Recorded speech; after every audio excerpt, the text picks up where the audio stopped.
Okay. What happened?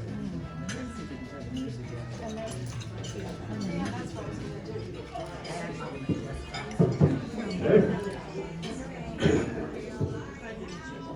Okay. Is it recording? Let me check that. Take the ball on time as I'm doing before. Yes, it is. Okay. Okay, go ahead. Working? It's Can working. they turn the music off, Aaron? Can they turn the music off? Okay. Good afternoon, everyone. Thank you so much for having me. We're good. All right. She said we're good. So, can you all hear me okay? Yes. I tend to speak fast, so if I jump over anything, just don't be afraid to interrupt me. But raise your hand. It's a small enough group, so and I really encourage you to actually jump in and ask a question. So I think we can manage that. So thank you again for having me. This is the Millionaires Club, right? I love it. I'm going to be taking a lot of cards after this, right? Collecting a lot of cards. So my name is David Achibade. I'm a physician. I wear two hats. I basically live in two countries at the same time. I run a foundation called the Brain and Body Foundation, and also a clinic. So I do treat brain disorders, everything from autism to Alzheimer's disease.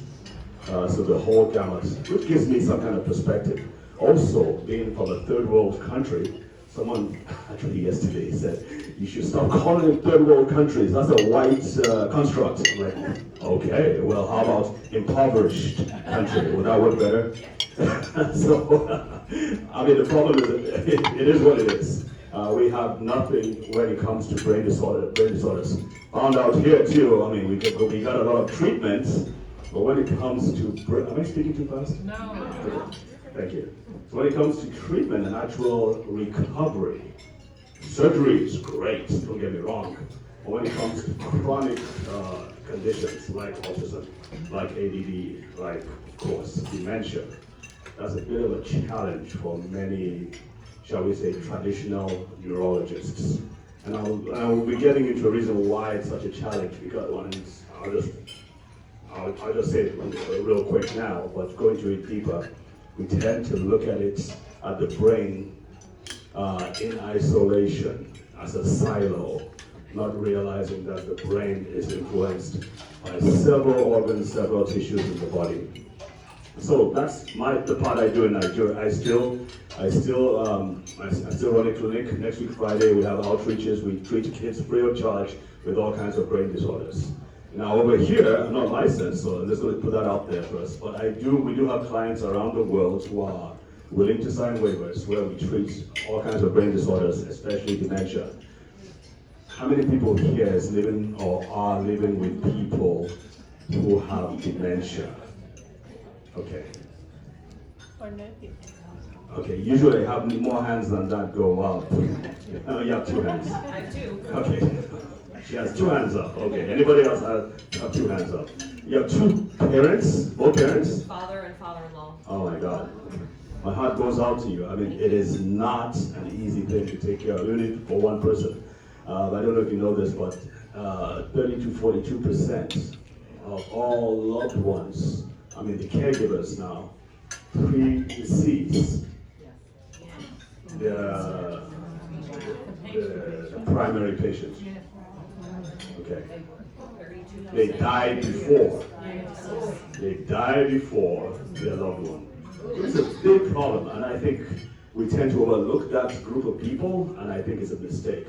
We really need to focus on that. So my focus really is on educating and training. Hopefully we'll be able to get into the medical profession as well. It's a bit hard to teach, they say teach a dog, an old dog new tricks. But we're hoping to do that. I mean, my burden, obviously, because I've learned so much from the United States, I feel I have an obligation to give back. We have learned a lot from our work in Nigeria on how to treat dementia and other brain disorders. You do know that Maryland and Baltimore City are #1 in the country for dementia, right? Why does this happen to me all the time? You guys didn't know that? No, you're kidding me, right? It was in the news. I know that doesn't mean much, right? But yeah, it is true. You win the prize.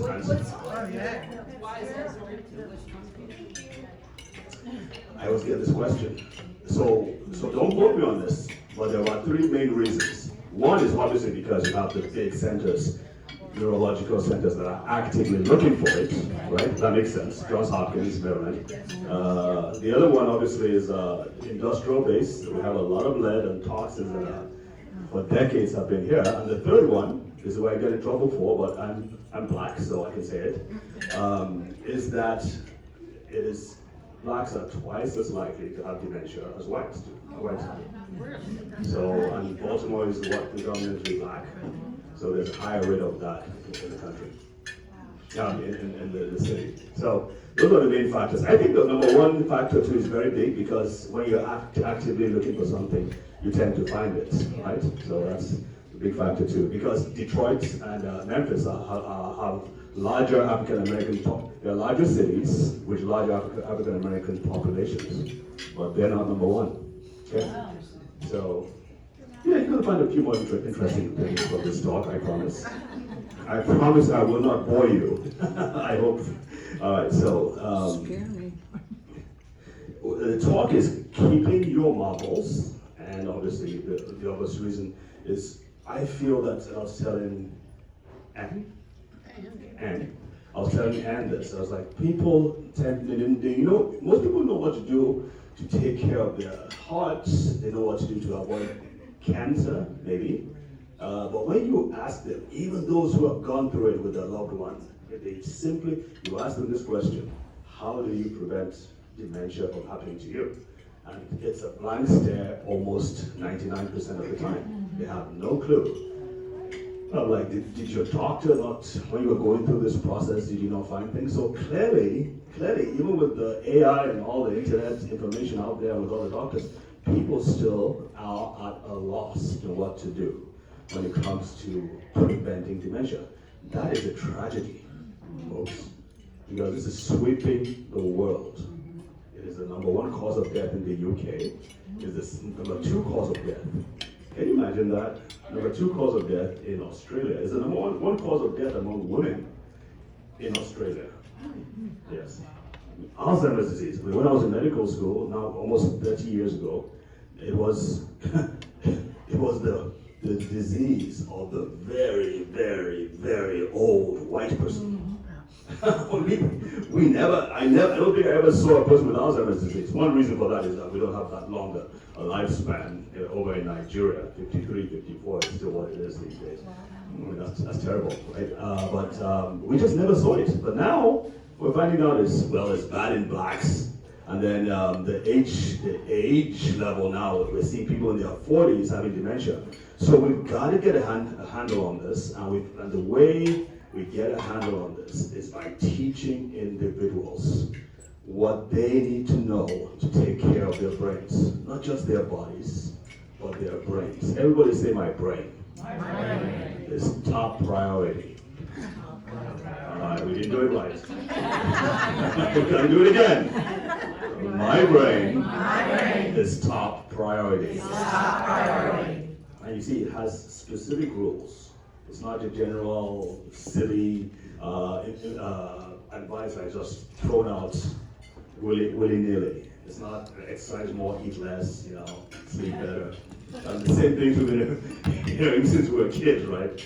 No, we got to be more nuanced about this. So that's me with Brain and Body Foundation. Like I said, we treat a lot of kids. We have over thousands now of kids free of charge, and we do it every month. So we do keep that going.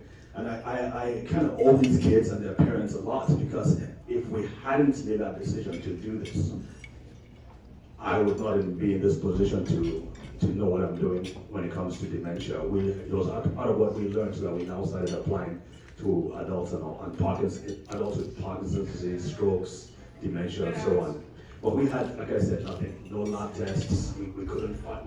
We had no experts. We had no large centers of research. I mean, there are, but where I was based, people didn't have access to those things, so we couldn't send them to go to get tests. So we had to figure things out. And the way we figured things out is that we decided to search, what does the brain actually need? What does it need? And what can we give them safely without having to worry whether we're giving an overdose or not?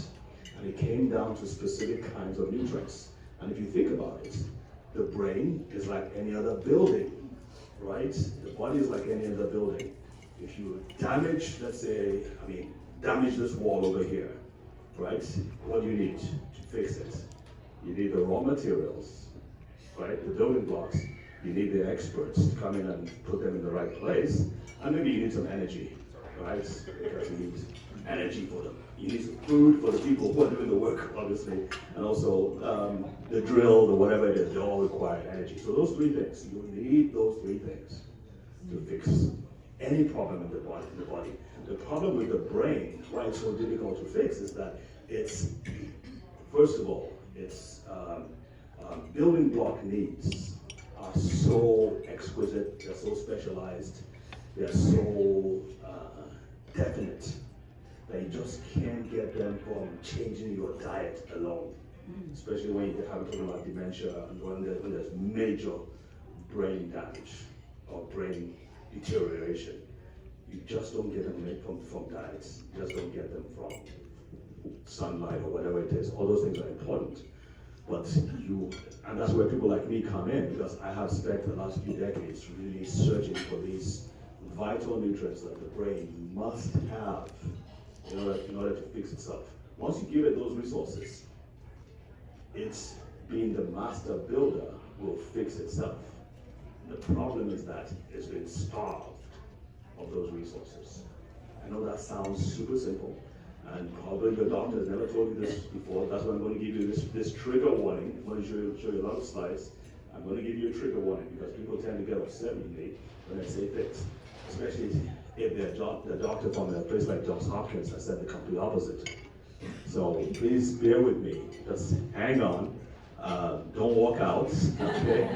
Just hang with me, because that's I'm coming from a different background. Remember, we couldn't do those tests. We just had to figure out what actually worked. And so we had to work from first principles.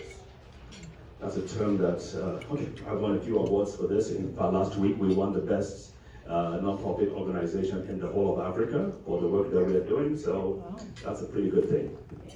All right, thank you. Usually I get somebody patting me on the back. Thank you. So let's talk about, I have a story about two Mikes, all right? Mike A was born to a very difficult circumstances.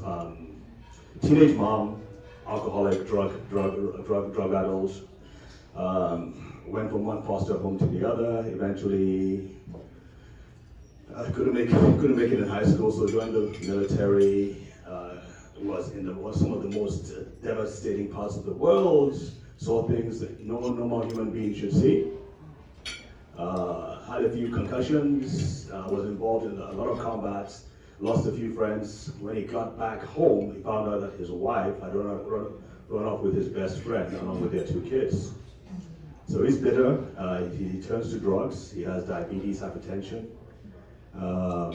can't hold a job, is always in trouble. And then we have Mike B. Mike B is born to a beautiful home, middle income, gets a great job, marries his high school sweetheart. They have three wonderful kids. They have all the money they need, and they're doing pretty well. They contribute to their society. They are stellar citizens. Now, by the time they reach 65, which of them is more likely to have a brain like the one on the right?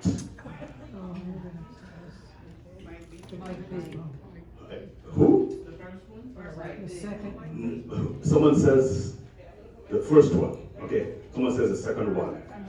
Okay. Who says the second one? What does the second one say? Mike, It says Alzheimer's. Mike B is the one who went through all the had a hard life. That was my guess.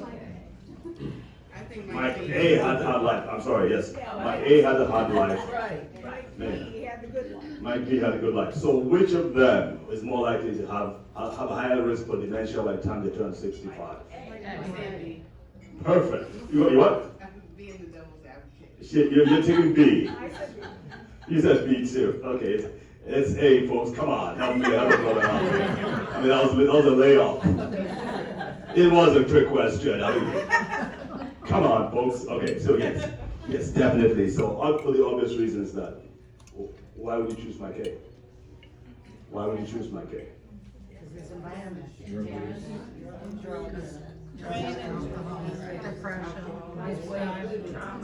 Well, the lifestyle, the damage, the stress, the drugs, and all those things. Absolutely. So it comes down to what happens to your brain over time. Now, those were obvious, very stark reasons. Some of you might say, well, my loved one never went through any of these things. And yet they still have dementia. So we're going to get into that. But there are a lot of other things that affect our brains adversely that many of us have no clue about, and no one's telling us.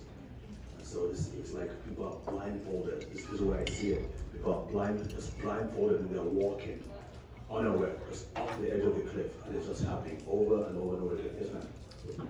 The people I know who've been dealing with people who have dementia, Yeah.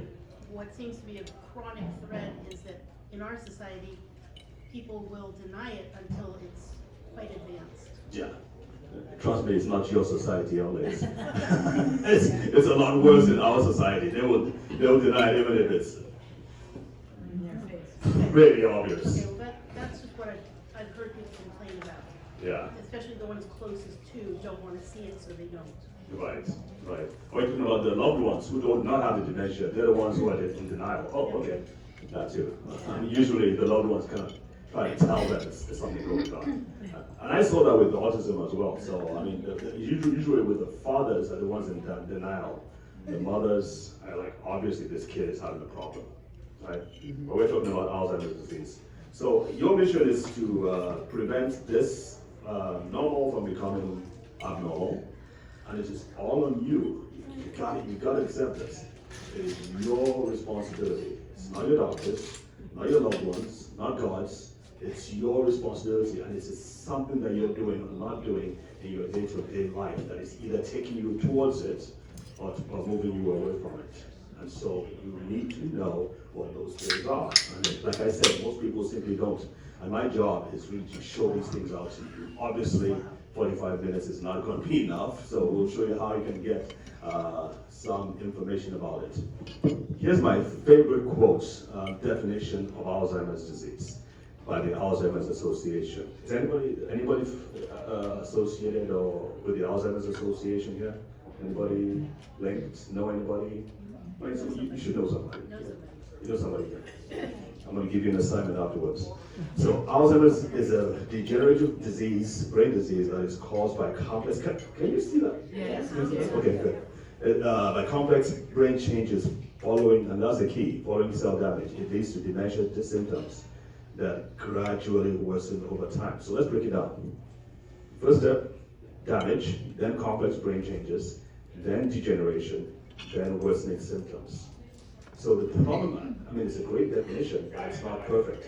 The problem that I see with this definition is that, wait a minute, how do you go from brain damage to complex brain changes? Right? I mean, like I said, I've dealt with thousands of kids with brain damage. Those kids with brain damage don't have dementia, right? I mean, you can have strokes, adults have strokes, they have Parkinson's, they have all kinds of brain conditions. Many of them don't advance to dementia. So it seems to me some huge presumptive leap there that doesn't make that much sense. And the other question is, what's causing the damage in the first place, right? That leads to dementia.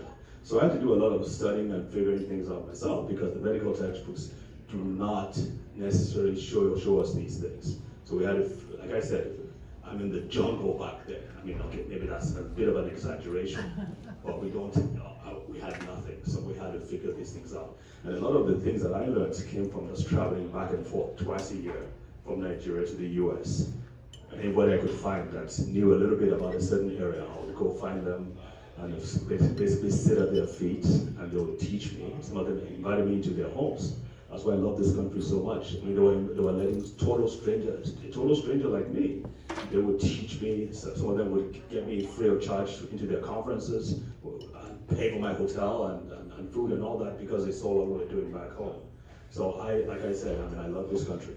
I mean, it doesn't matter who's in the White House, I love this country, and I feel I owe this country a heck of a lot. So those are the two things. There are two gaps in this whole definition. One is what's causing the damage, and the other one is how does the damage itself lead to dementia? So I came up with what I call dementia's dirty dozen. And can anybody see any? You can see, okay. So can you see any? Is any pattern here and any commonality here? What did they start with the Whoa, look at you. Yes, ma'am. Sleep apnea. Sleep apnea.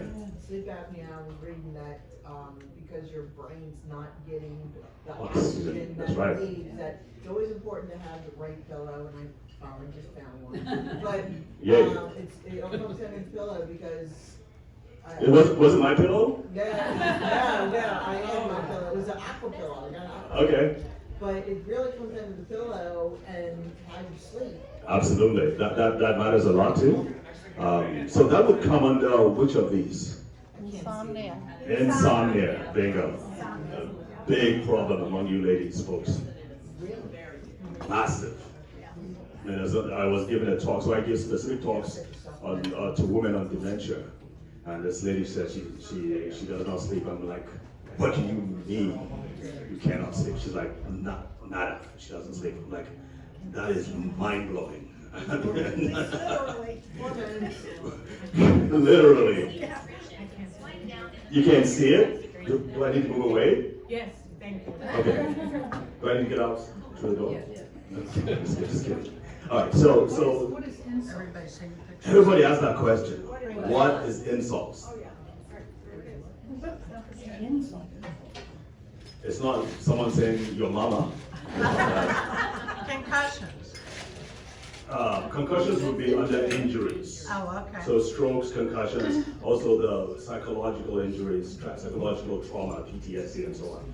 But insults and it refers to toxins, chemical toxins, radiation, those things that we eat in our food, we drink in our homes, those toxic chemicals they use to clean products and all that. So yeah, it would have messed the whole deal up if I'd used toxins. Doesn't start with It doesn't start with I. And I couldn't figure anything out. So we had to try insults. So that's the problem.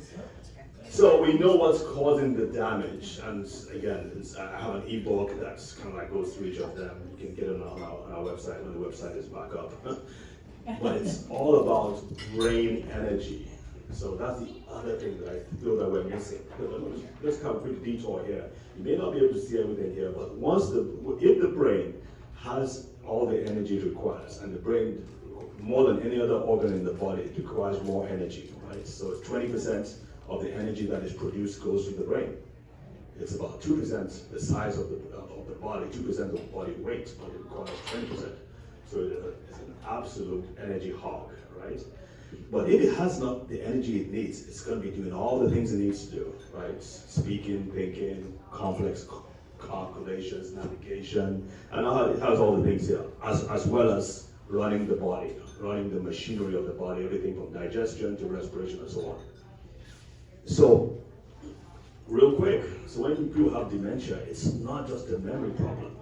There are a lot of other things that are being affected, like navigation, like perception, depth perception, a lot of other things they may not complain about because memory is what stands out to everybody, but there are other things going on. That's why I have a problem with all this when they say memory care centers. It's just a tiny part.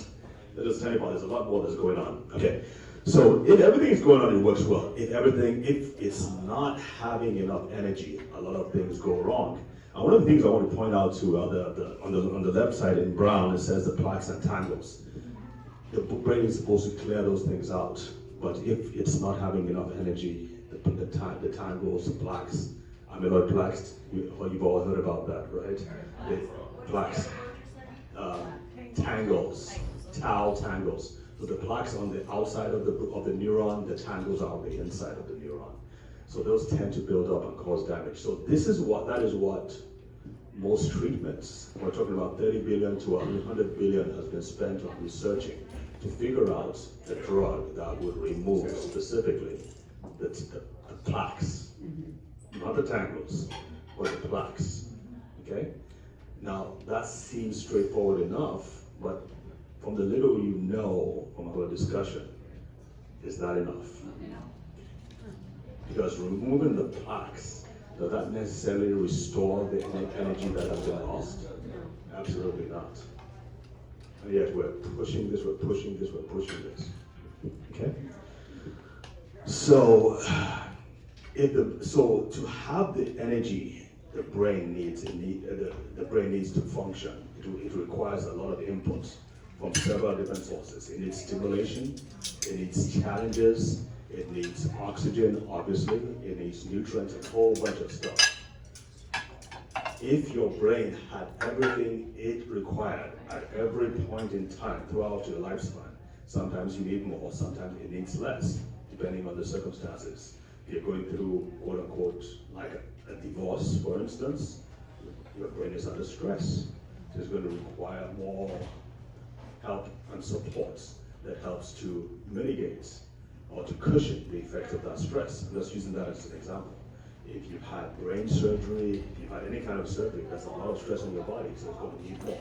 Bottom line, regardless of the circumstance, if your brain had everything it needed at every point in time, you would almost never have dementia.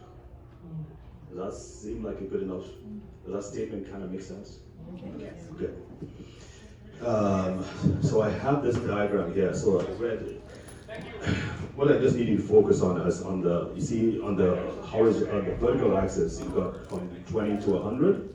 All right, so at the level, what we are now finding out is that 50% level, that's when that's 50% stands for the amount of, that vertical axis refers to how much energy the brain is getting. So at 100%, maybe in your 20s, you get 100%, it kind of goes down after that, right? So once it goes below 50% is when you have things like what they call MCI, mild cognitive impairment, okay? It dips beyond 50, below 50% to about 40% is when you have full-blown dementia. That is when your brain is simply unable to keep up. The energy levels are simply not enough to keep the brain going. So what happens? Let me ask you, what do you think will happen when your brain is not getting the energy resources it needs? Start forgetting things. It shuts down. It begins to what? Cut back. It begins to prioritize. And shunts energy to where it is most needed, which is survival, as opposed to, let me tell you this, memory and complex calculations, not really necessary for survival as much, right? And those happen to be the parts of the brain that require the most energy. So it begins to shut those things down. I mean, think about it, you're all business people that are here, right? I mean, if the revenue for whatever reason begins to drop, you gotta start thinking about what you should cut down, right? Maybe you have to sell off the private jet, and then switch to horror of horrors, first class. I mean, who would have thought about that, right? I mean, this is the Millionaires Club, right? All right, so are you getting the picture? So we bring it back to this point. So hopefully we filled in the blanks that definition gave us. So what starts are dementias, really doesn't, any of those, and usually it's a compounding effect, different things. It's never really one thing, which now leads to cellular damage, And over time, we're talking about decades from your 30s. Over time, the energy, the brain energy is lost and depleted. And then you have the complex brain changes, and then you have eventually degeneration and worsening symptoms. Does that make sense now? Yes. Okay. Most people don't know what I just told you, but that's absolutely how it happens. Absolutely how it happens. Now you can, and unfortunately, this is what happens is that once they make these discoveries, and by no means saying that I found this out, I'm the first person to come up with it. There are doctors all over this country who are secretly treating people with dementia and getting great results based on that principle. Okay? I just happen to be talking about it more than some other people. So this is where the disaster is. So I kind of put this image together just to just blow it up from just those circles to really seeing what's going on. So on the top you see Dementia's Dirty Dozen. I want to point at this, but let me go over this side so maybe you can all see it. All right, so you got, and then it's not, that got it. It's not showing. Okay. All right. So you got the Dementia's Dirty Dozen. You got the damage, and this damage happens to everybody, right? Everybody's affected in some way. The brain tries to respond by reacting to the damage, inflammation, and so on. It tries to recover itself, but people don't know what to do. They don't know it's happening, and so the doctors too don't know what to do about this.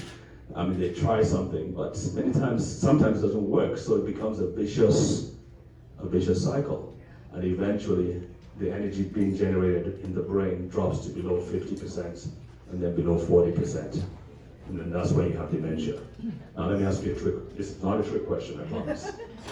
At what point do you think an intervention can happen or should happen?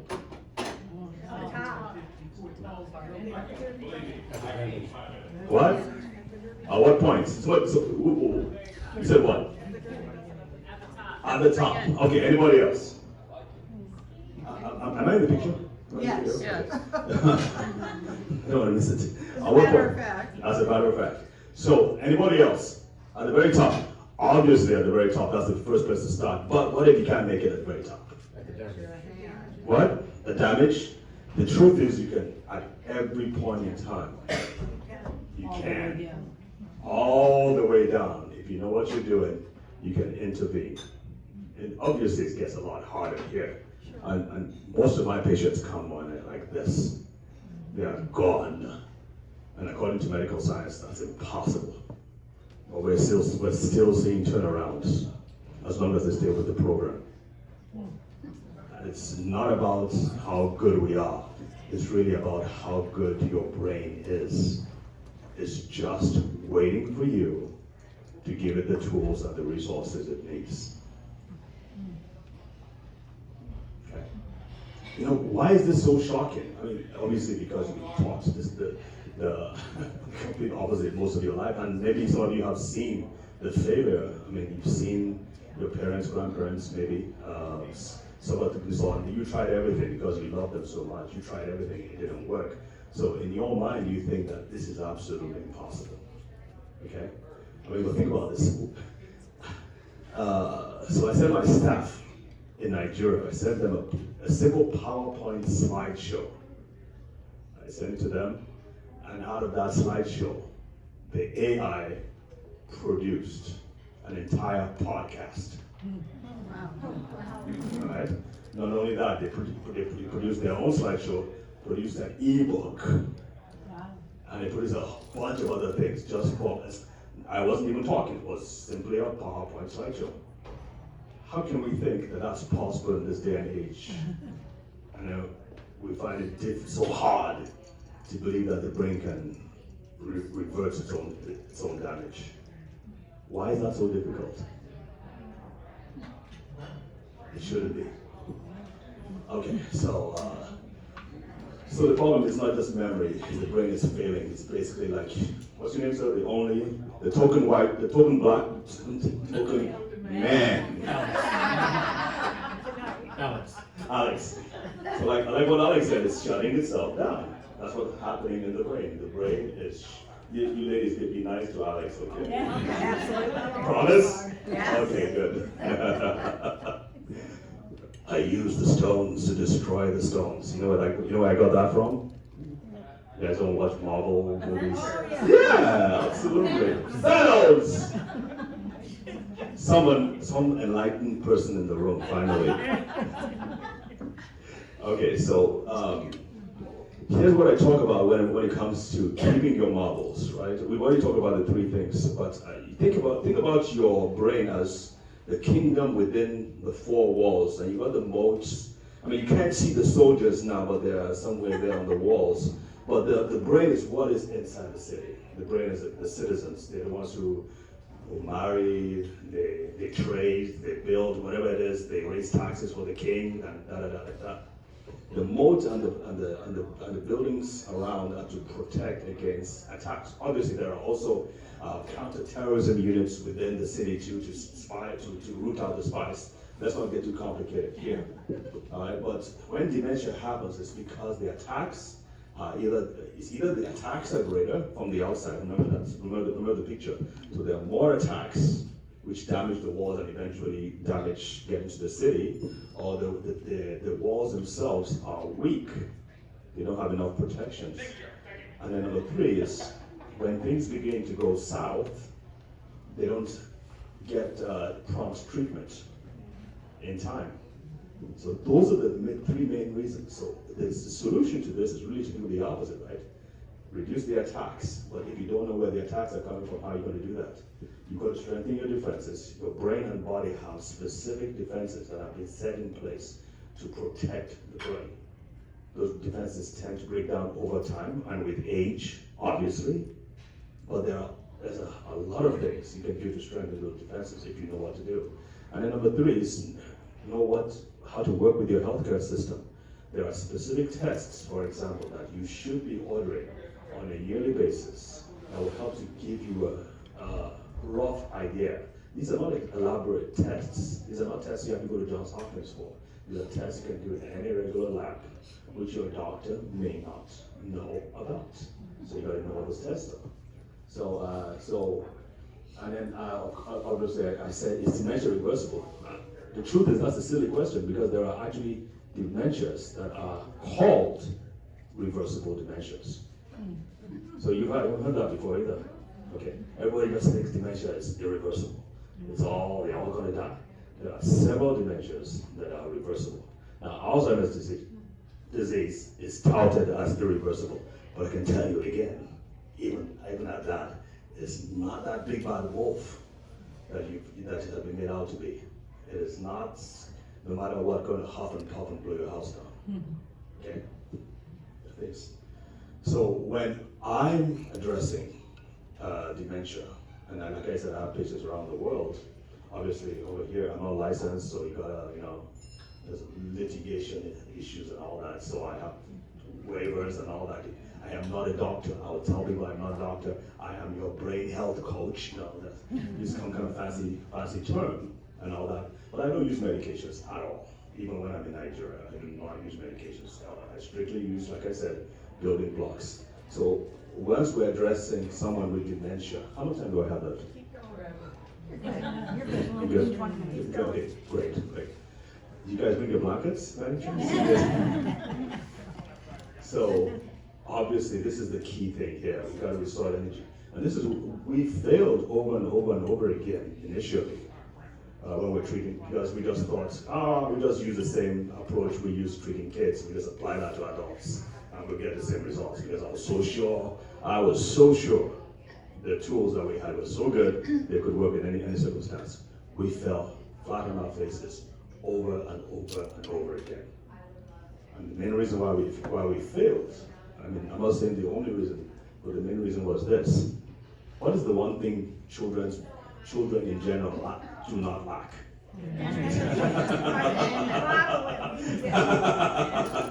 Yeah, if we could bottle that, we would just kind of infuse it into the adults and we'll be fine. So we did not take into account that factor. So it took a long time to us to figure it out. Get it through my thick skull, and we had to also work on restoring the energy in the brain. and then the other things will work. And once we did that, it was success after success. You've got to address blood flow because 80% of all dementias have a cardiovascular component. In other words, there's something, the blood vessels are inflamed, they're not transporting the oxygen and nutrients that the brain needs adequately. So you've got to address that. You've got to address the rest of the brain. So sleep obviously is a big problem. If you're not sleeping well, you are not detoxifying, you are not consolidating your memories, you are not repairing your brain, which all those things happen during sleep. So you've got to address that. Hormonal support, I'm going to get into this more because there are mainly women here, mainly. Gretchen said 90%. I'm like, Gretchen, you lied to me. This is not 90%. Just kidding. So you got to address the hormones because I'm going to get into it in a minute. Because one of the main reasons why y'all, I used to be in Tulsa, Oklahoma, so y'all have higher rates of dementia is because estrogen, that's, amongst other things, is the super protector of the brain. And then what happens during menopause? Okay. So you've got to address the immune system, you've got to address the gut. Have you heard that the gut is the second brain? Have you heard that before? Okay. Very, very important. What goes on in the brain affects the gut, and what affects the gut directly affects the brain. So I had to learn about all these different things. And of course, joint health, muscle health, bone health, those are also very important. In order to fix the brain, we had to address everything. And that's, like I said at the beginning, that's one of the main problems I see with traditional or conventional neurology. Tend to single out the brain alone, not realizing that all those other parts of the body are very important. We got to get this right because it's only getting worse. When COVID happened, it's like something, it was like the car was cruising at 40 miles an hour, and then all of a sudden, poof, it became a rocket and just sped up. It's now in the stratosphere. It's getting worse. The numbers are expected to blow out. It's going to double in the next, I don't know how many, by 2060. Among African Americans, it's going to triple. That's not good. And why I joined the Alzheimer's Association was because I felt that black people were simply not being catered to. It was same cookie cutter talk, and I'm not criticizing them. I'm just saying that I would go to a meeting full of black people, and they would say, and I was meant to read a script that said, one way to handle your stress is to go out for a walk, right, in the neighborhood, enjoy the sun and all that. So that's one of the ways you de-stress. Well, after that meeting, this beautiful 70-year-old black lady walks up to me and she gives me a big smile. She's like, Dr. Doc, great talk. But if I did what you asked me to do, I'll be dead by now. Because of the neighborhood, right? So you've got to talk about things that are germane to the audience you're speaking to, okay? So these are the big three. I call them the big three. Veterans, blacks, and women have twice the rate of dementia as the rest of the population. These are of particular concern to me because I belong to two of these categories. And just in case you're wondering, I'm referring to the fact that I'm black and I'm a veteran as well.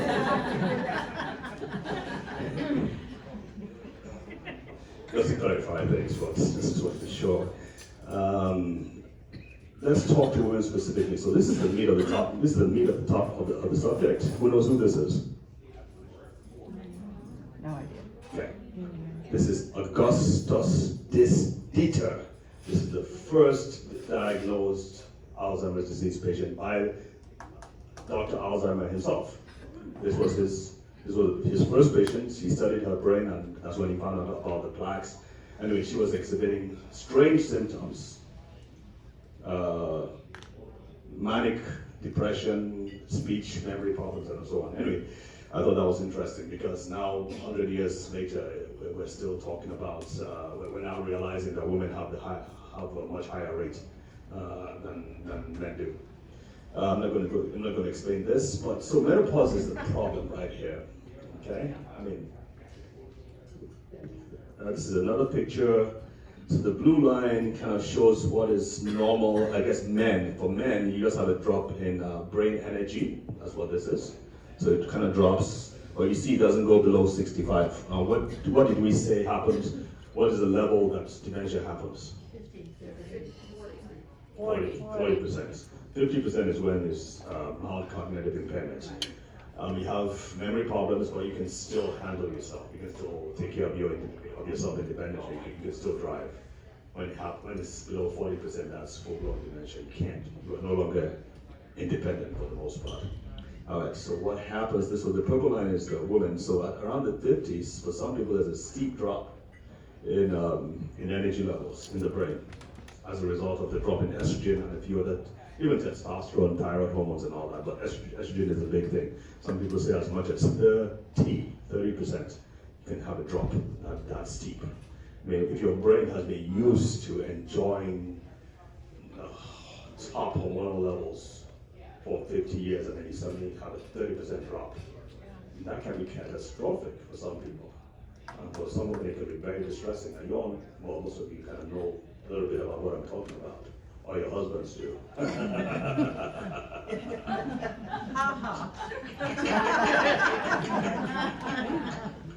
Sorry. All right, so the green part is what happens if you have adequate treatment by a doctor who knows what they're talking about. So you can see that drop is blunted a little bit, and in some cases, you actually feel much better than the average person who has not had hormonal replacement therapy. So I really, really recommend it. Unfortunately, not all doctors, OBGYNs have been the ones that are charged to do this, but even at that, less than 20% of them actually are trained in how to handle this period of perimenopause. That's tragic.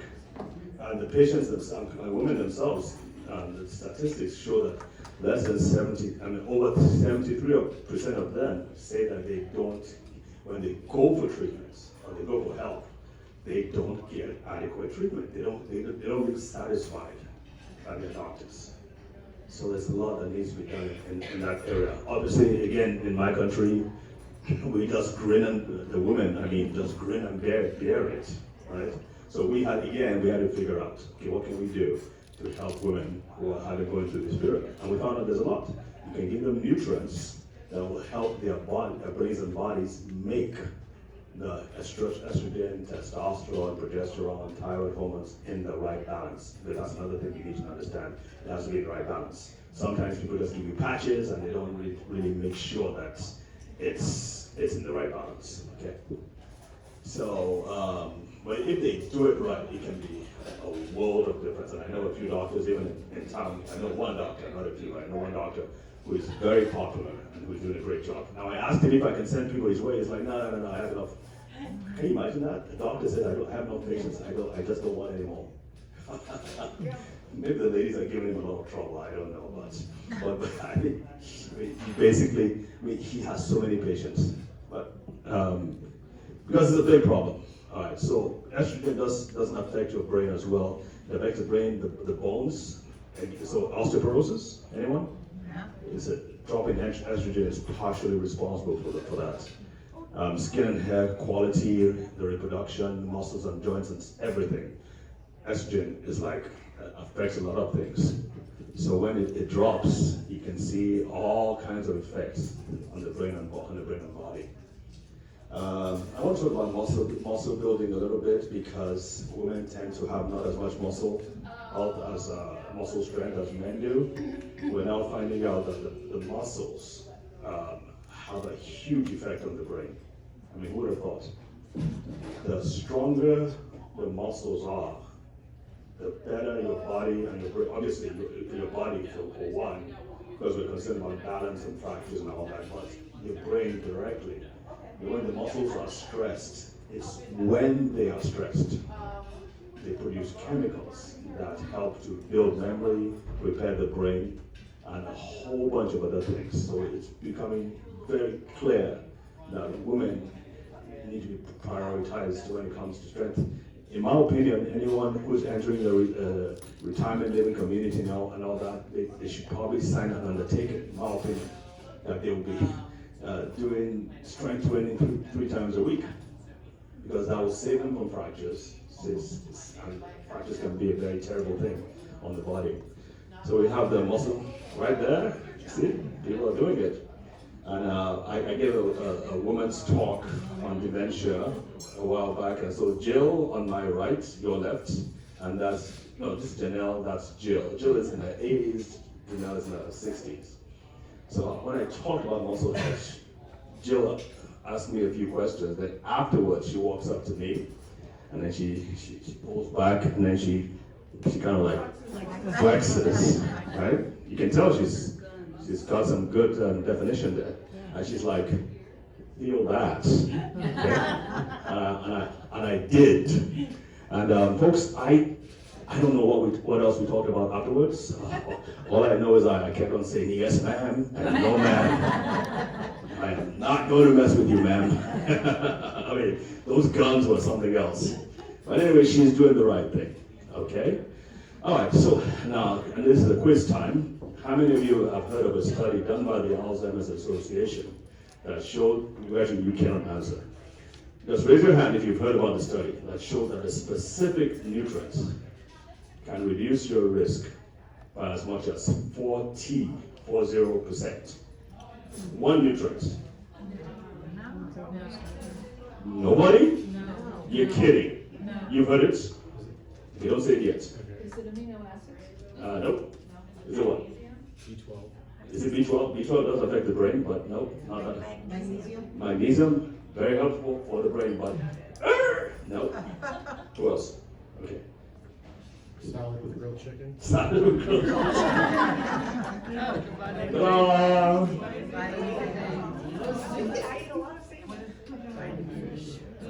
Vitamin D, vitamin D3. Vitamin D3. So I'm going to read a few things from here. It shows a 40% reduction in dementia for those who supplemented. Not when this study was on specifically on those who supplemented. Not those who are out in the sun. Even if you're out in the sun, forget it. Even if you go out, and it's nice and sunny out there, right? Even if you went out, can I say this, butt naked? Yeah. I'm not sure. So even if you went out butt naked in the sun, the way the earth is tilted at this time of the year, you are not getting the specific rays that your body needs to make the vitamin D.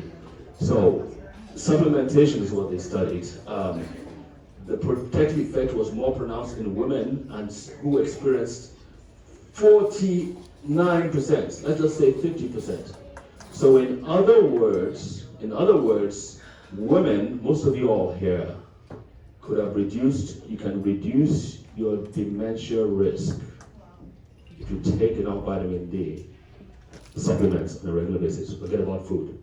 Yes, ma'am. The magnesium thing actually is related to the vitamin D because what they find is a lot of people have the vitamin D stored, but it's not active because they're low in nutrients, specifically magnesium. That's a very So good they point. say you should, if you're taking a vitamin D supplement, you should also take a magnesium supplement. Absolutely. To actually help get it. Absolutely.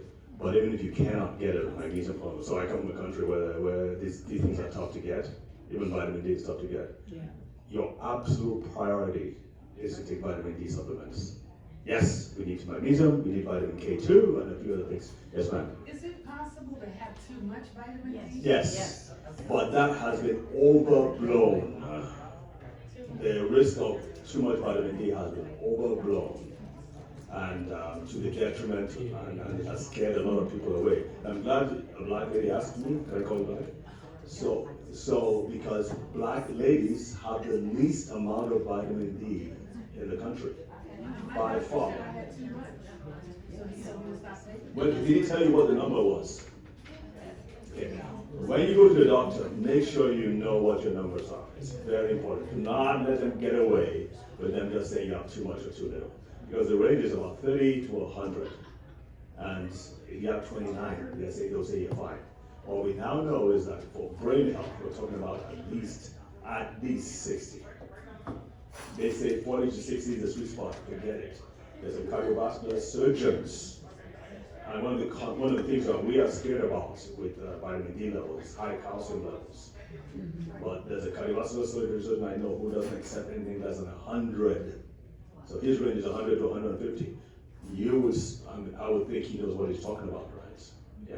Now, don't go crazy. Just keep it between that, below that range. But I would say try and make it at 70. Yes, ma'am. My doctor is on that and has been giving me the D supplements, but I've now learned there's D2 and D3. Yeah. Does that make any difference?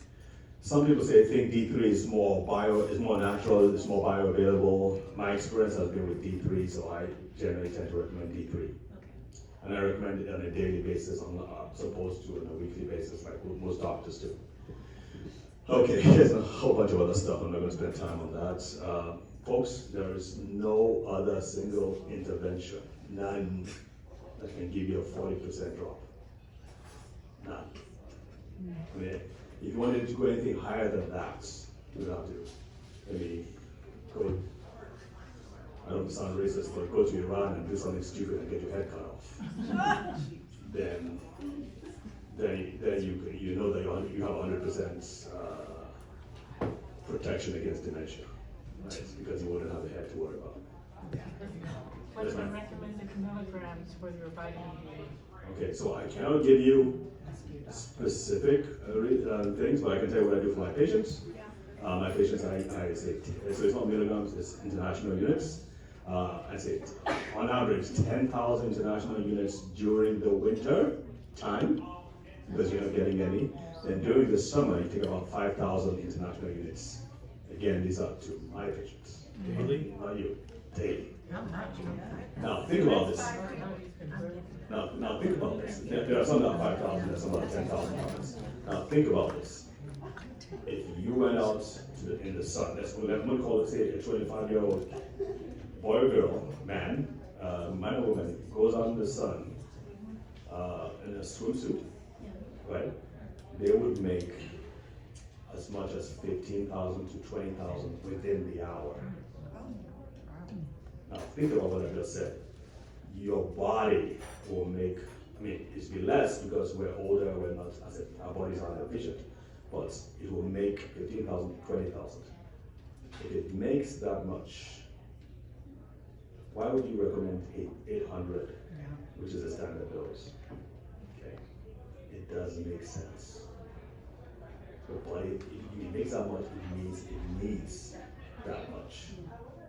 So why would we recommend 800? So you see a lot of people coming out of the winter period, and their bodies are depleted in vitamin D because the stores have all been used up during the winter, and they were not replenishing those stores. And they had all kinds of illnesses and autoimmune conditions. And yet no one is thinking, let's take the vitamin D. Nowadays, doctors even discourage you. Because I had an argument with my medical provider. Because they were like, you know the law now, they are not allowed to just willy-nilly check vitamin D levels. They will not. So you can't just walk up and say, doctor, I need my vitamin D levels. They will not, unless there's a specific indication. I'll tell her to do it. I just got to check. You just what? This morning, I just got to check. Okay. But I told her, check the vitamin D. Did she argue with you about it? Okay. Well, good. I can tell you. You're the patient, and they work for you. Exactly. But they will still argue with you. All right. The question is, why doesn't everybody know this? Why doesn't? Okay, sure. Thanks for coming. The question I have is, why doesn't everybody know this?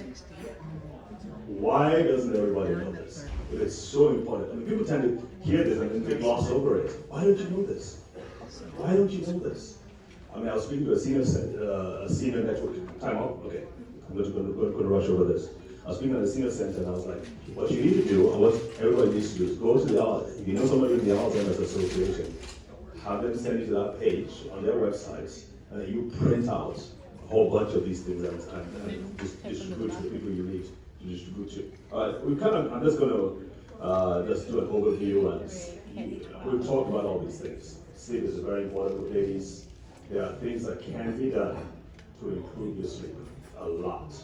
and you should make it a priority to ensure that your sleep quality, even if you can't sleep 7 or 8 hours a day, that the few hours that you sleep are maximized, and there's a lot you can make that you need to have deep sleep. And so we need to make sure that that sleep is done. So, as I mentioned, my mission is to help you guys know this. We do have an online course where people can, like I said, I'm already being rushed off the stage. And I understand, I'm just messing with you. But you really need to learn these things for yourself. I'm just pointing out a few things. Yet most people are not going to get it. I mean, it's good information, right? But you need to get some things done, especially for you women. You need to make some specific changes right now. I think everybody has to make specific changes right now to ensure that you preserve your brain health. I do give free 15-minute consultations on my calendar, and that's the QR codes. And let me just see if there's anything else. Okay, so I covered all that. So what we want is, we want to go from this to this, right? Yeah. That's where it starts. So thank you so much for your time. I appreciate it.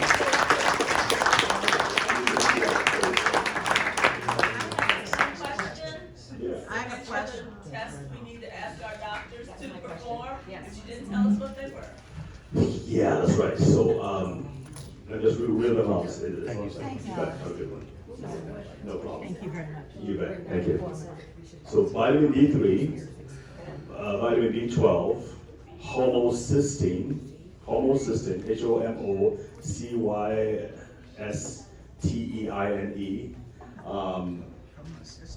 You want to check your inflammation levels, so it's called CRP. And then you want to check your blood sugar. I want to check your insulin. These are two different things: fasting blood sugar, fasting insulin. And then you want to check your hormones. You got to check the bound and the free of estrogen, testosterone, progesterone, and the thyroid hormones. So that's the biggest problem, is they don't want to test Yes. your hormones. They don't. That's the more of a problem than the D. Now, I was born without a thyroid hormone, so I take thyroid medicine every day. Okay. So to me, I think that's essential. Yeah. Just do as I tell you, not what you think. Yeah. But that's a problem with GYN, is they don't want to measure your hormones to see where you are in the cycle. Yeah. That's the problem. That's tragic. I don't know. I don't know what to say. Yes, honey. Is there a point where hormone supplements should be decreased as we age? Is there a point where hormone supplements should be decreased as you age? Of course, yes, but that's where the testing comes in. So they can find out exactly where you are and what you need. So absolutely. They've run away from it because they've been, like 20 years ago there was a study about hormone replacement, and they thought it was again it caused cancer and a few other things, and so they have to be very careful about it. But they're coming around. Yes, ma'am.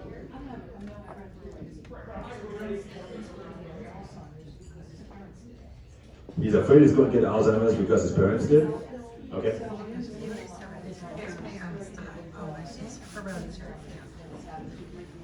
Yeah. Yeah. Huge. I have a question. There's no what?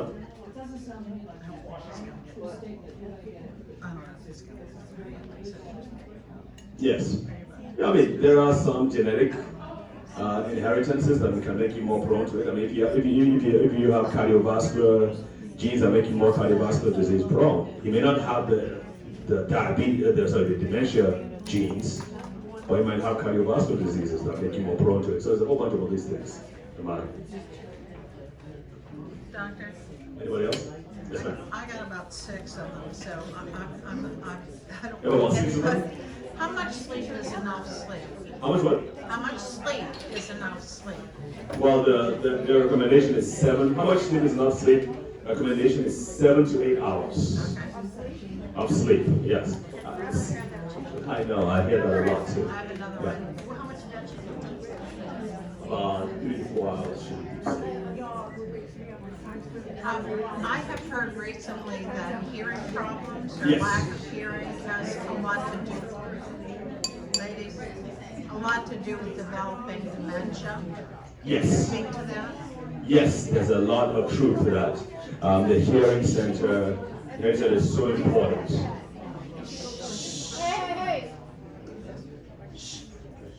So she was asking, what's the link between hearing loss and dementia? Huge link. Also smell, loss of smell too, by the way, is a big one too. But hearing loss, because the brain, something about the brain having to work so much to compensate, to try and make sense of what the person is saying and translate it into code language that the brain understands. So that kind of like drains, again, the energy. It's all comes back to energy. So it kind of drains the energy from the brain. We need to adjourn. Yes. Why don't you put your QR code back up here? Yeah, sure. That, I think that would be helpful. Thank you.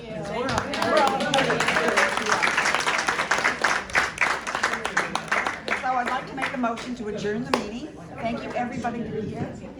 All in favor? Aye. See you next month.